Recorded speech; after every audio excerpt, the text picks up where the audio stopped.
नमस्कार मैत्रिणींनो, आज आपण पाहणार आहोत खुसखुशीत अशी गाजरवडी। गाजराचा सीजन आहे, त्याच्यामुळे आपण गाजरवडी सहज बनवू शकतो। माझ्या चॅनलवरती नवीन असाल तर चॅनलला लाईक, शेअर आणि सबस्क्राइब करायला विसरू नका।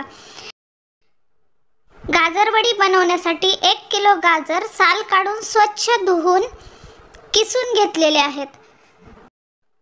त्यानंतर आपल्याला लागणार आहे अर्धा किलो साखर, काजू आणि बदामचे काप आणि 1 चमचा वेलची पूड।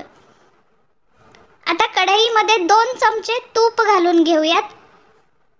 हे तूप गरम झालं की त्यामध्ये आपल्याला गाजराचा किस घालून घ्यायचा आहे।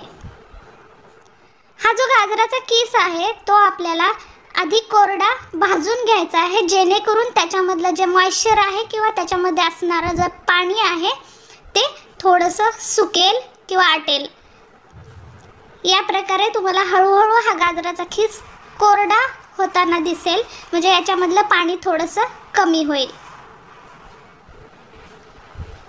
तोपर्यंत आपण एका ताटाला किंवा प्लेटला थोडंसं तूप लावून ग्रीस करून घेऊयात। पहा, हा गाजराचा खीस सुट्टा सुट्टा मोकळा होतोय, याच्यामधलं पाणी जवळजवळ आटलेलं आहे। आता आपण याच्यामध्ये साखर घालून घेऊयात। पहा, हा गाजराचा खीस आधी भाजून घ्यायचा, कारण याच्यामधलं पाणी पूर्णपणे आटणार नाही, परंतु थोडासा हा कोरडा होईल। जर तुम्ही तशीच साखर घातली तर हे मिश्रण खूप पातळ होईल। आता आपण याच्यामध्ये साखर घालून घेतलेली आहे, ती छान मिक्स करून घ्यायची आहे।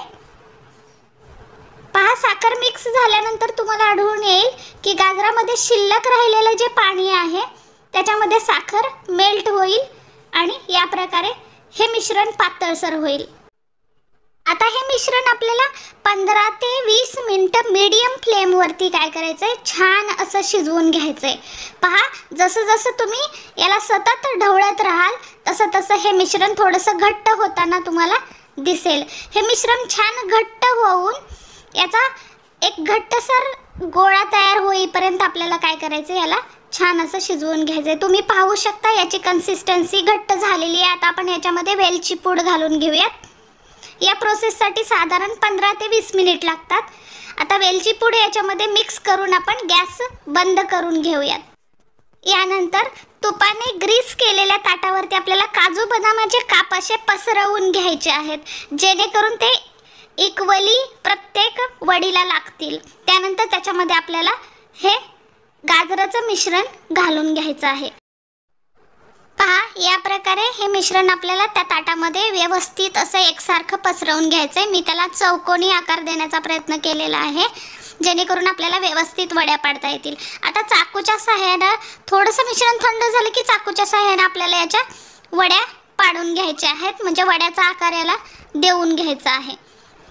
पहा, या प्रकारे तुम्ही कोणत्याही साईजच्या वड्या कापू शकता। आता वड्याचा आकार देऊन हे मिश्रण जे आहे किंवा या वड्या ज्या आहेत खूप थंड होऊ द्यायच्या आणि नंतर मग प्लेटमध्ये तुम्ही काढू शकता।